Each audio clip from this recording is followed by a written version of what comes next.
बिस्मिल्लाहिर्रहमानिर्रहीम। अस्सलामुअलैकुम। फ़ैल्कन house grammar school campus 9 से मैं हूँ आपकी उर्दू की टीचर मिस कमर। क्लास 5 स्टूडेंट्स, कैसे हैं आप सब? दुआ गो हूँ कि अल्लाह ताला मेरे तमाम स्टूडेंट्स को खैर व आफ़ियत से रखे, अपने हिफ्ज़ व अमान में रखे। आमीन सुम्मा आमीन। इस उर्दू यूनिट में आप सबको खुशामदीद कहती हूँ। आइए आज की क्लास की जानिब बढ़ते हैं। पिछली क्लास में हमने सबक पेज नंबर 54 सबक पांडा पढ़ा था। मुझे पूरी उम्मीद है कि आपने सफ़ा नंबर 54 और सफ़ा नंबर 55 की रीडिंग कर ली होगी। टाइटल पेज का काम भी करवा दिया गया था और वो भी आपका टाइटल पेज बन गया होगा। जो पिछली क्लास में आपको काम करवाया गया था वो भी आपने कर लिया होगा होपफुली।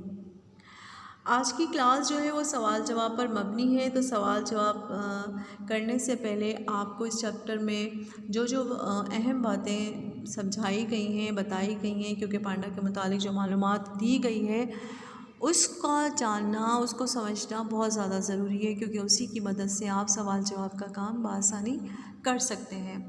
तो आइए एक दफ़ा फिर इस पूरे चैप्टर की वजाहत को समझ लेते हैं और फिर हम अपना सवाल जवाब का काम करेंगे। बेटा, पांडे का ताल्लुक़ मुल्क चीन से है और ये चीन के अलावा कहीं नहीं पाया जाता। ये वाहिद जानवर है जो दुनिया के किसी भी चिड़ियाघर में नहीं होता। ठीक है। इसकी शक्ल रीछ से मिलती जुलती है और इसकी आदतें बिल्लियों जैसी होती हैं। 20 लाख साल पुराने जो पांडा थे वो हाथी से बड़े हुआ करते थे। कुदरती तौर पर अमल होता चला गया तो उनके कद काट और वज़न में बहुत तेज़ी से कमी हुई, जबकि इनकी शक्ल सूरत, इनकी रंगत, इनके बाल, इनकी खाल, ये सब चीज़ें वैसी की वैसी हैं जैसे पहले थे। कदीम जो पांडे थे वैसे ही थे, वैसे ही हैं। लेकिन अब उनमें क्या फ़र्क हो गया है? उनमें वज़न का फ़र्क हो गया है और उनकी हाइट कम हो गई है। ठीक है। ये ज़्यादातर जनूबी एशिया के बाज़ ममालिक में पाए जाते हैं और चीन के बुलंद बाला जो पहाड़ हैं वहाँ पे पाए जाते हैं। ये बांस बड़े शौक़ से खाते हैं और जब बीमार हो जाते हैं तो बांस के अंदर जो लिक्विड होता है, तबाशी नाम है उसका, वो खाते हैं अपनी सेहत को बरकरार रखने के लिए। महकमा वाइल्ड लाइफ में दो जानवरों की नस्ल को बचाने के लिए अपीलें शुरू कर दी हैं। अपीलें, वो दो नायाब जानवर कौन से? एक पांडा और एक वेल फिश। ठीक है। वेल फिश की नस्ल को ज़्यादा ख़तरा नॉर्वे, फ़िनलैंड और ग्रीनलैंड के बाशिंदों से, जो वेल मछली का अंधाधुंध शिकार कर रहे हैं और इसकी वजह से वेल मछली आहिस्ता आहिस्ता उसकी नस्ल कम होती जा रही है। ग्रीनलैंड के बाशिंदे ख़ासतौर पे एस्किमोज़ जो होते हैं वो वेल फ़िश का शिकार करते हैं, क्योंकि उनको उसके सिवा अपनी खुराक का कोई दूसरा जानवर मैसर नहीं होता, इसलिए वो उसका गोश्त बहुत शौक़ से खाते हैं और उसकी खाल और हड्डियाँ और चर्बी वगैरह जो बच जाती है उसको अपनी घरेलू ज़रूरियात पूरे करने के लिए इस्तेमाल करते हैं। इस चैप्टर के अंदर हमें बताया गया है कि इंसान जानवरों पर जुल्म कर रहे हैं और इस तरह से दुनिया में जो नायाब जानवर हैं वो तेज़ी से ख़त्म हो रहे हैं। उनकी बका के लिए, उनको बचाने के लिए इंसान को क्या करना चाहिए? आपको एक बात और बताती चलती हूँ पांडा से मुतालिक कि जो मादा पांडा होती है वो अपने बच्चों से बहुत प्यार करती है, इसलिए उनको मुस्तकिल अपने साथ रखती है, उनका बहुत ख़याल रखती है, वक्फ़े वक्फ़े से ज़बान से उनको प्यार करती है, उनको चाटती है, उनका मुंह साफ़ करती है और उन्हें, उन बच्चों को अपनी नज़रों से ओझल नहीं होने देती है, अपनी गोद में लिए रखती है। जैसे बिल्ली बिल्कुल अपने बच्चों का ख़याल रखती है ना, बिल्कुल इसी तरीके से ये भी अपने बच्चों का ख़याल रखती है।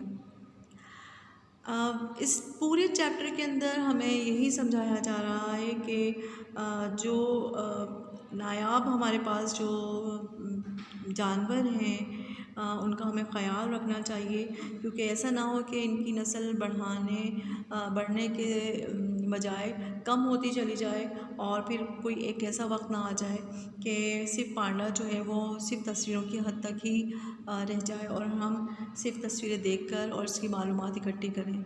तो हमें यही ज़्यादा से ज़्यादा यही चाहिए कि जो ऐसे नायाब और ख़ूबसूरत जानवर हैं उनका ज़्यादा से ज़्यादा ख़याल रखें। आइए आज की क्लास की जाने पढ़ते हैं और आज की क्लास में हम सवाल जवाब का काम करेंगे। 3 सवाल करेंगे। सफ़ा नंबर 56। सवाल नंबर एक का हम अलिफ हिस्सा करेंगे और दाल और रे करेंगे। ठीक है, निशान आपको नज़र आ रहे हैं। पहला सवाल है, पांडा दुनिया के किसी भी चिड़ियाघर में मौजूद नहीं है, क्यों? आप इसका जवाब लिख सकते हैं कि पांडा दुनिया के किसी भी चिड़ियाघर में इसलिए मौजूद नहीं है क्योंकि ये जानवर सिर्फ चीन में पाया जाता है और दुनिया में कहीं नहीं पाया जाता। सवाल नंबर 2 है, व्हेल मछली को ज़्यादा खतरा ग्रीनलैंड के बाशिंदों से क्यों है? व्हेल मछली को ज़्यादा ख़तरा ग्रीनलैंड के बाशिंदों से इसलिए है क्योंकि ये ग्रीनलैंड के बाशिंदे व्हेल मछली का अंधाधुंध शिकार करते हैं और उसको ज़्यादा से ज़्यादा अपनी खुराक में इस्तेमाल करते हैं। उसका गोश्त शौक़ से खाते हैं और उसकी चर्बी और इसकी हड्डियों को घरेलू ज़रूरियात पूरा करने के लिए इस्तेमाल करते हैं। चौथा हमारा लास्ट सवाल है, मादा पांडा अपने बच्चों की परवरिश किस तरह से करती है? मादा पांडा अपने बच्चों की परवरिश बहुत मोहब्बत से करती है, उनको बहुत प्यार से रखती है, हर वक्त अपनी गोद में रखती है, कभी नज़रों से ओझल होने नहीं देती और वक्फे से उनका मुंह साफ़ करती है, उनका मुंह चाटती है। ठीक है, इस तरह से आपने सवाल जवाब का काम करना है। सफ़ा नंबर 56 सवाल नंबर 1 अलिफ दाल के जवाबात कॉपी में लिखेंगे और आपका घर का काम है कि सफ़ा नंबर 56 का सवाल नंबर 1 का रे का जवाब तहरीर करेंगे। यानी कि आप कह सकते हैं कि आपने इस सबक पांडा के आपने 3 सवालों के जवाबात लिखने हैं। ठीक है, अलिफ का काम किया हमने, दाल का काम किया और रे का। इस तरह से आप अपनी किताब की मदद से भी सवालों के जवाबात तलाश कर सकते हैं। जवाबात अपने अल्फाज में लिखिएगा, हेडिंग प्रॉपर होनी चाहिए और डेट ज़रूर लिखिएगा। क्लास 5 अगर कोई सवाल अगर आपको पूछना है तो वो ज़रूर मुझसे पूछिएगा, लेकिन आप अपना काम ज़रूर कंप्लीट कर लीजिएगा। पूरी उम्मीद है कि आपको आज की क्लास समझ आ गई होगी और आप अपना काम वक्त पे करेंगे। अब मुझे इजाज़त दीजिए, अपना बहुत ख्याल रखिएगा। अल्लाह हाफिज़।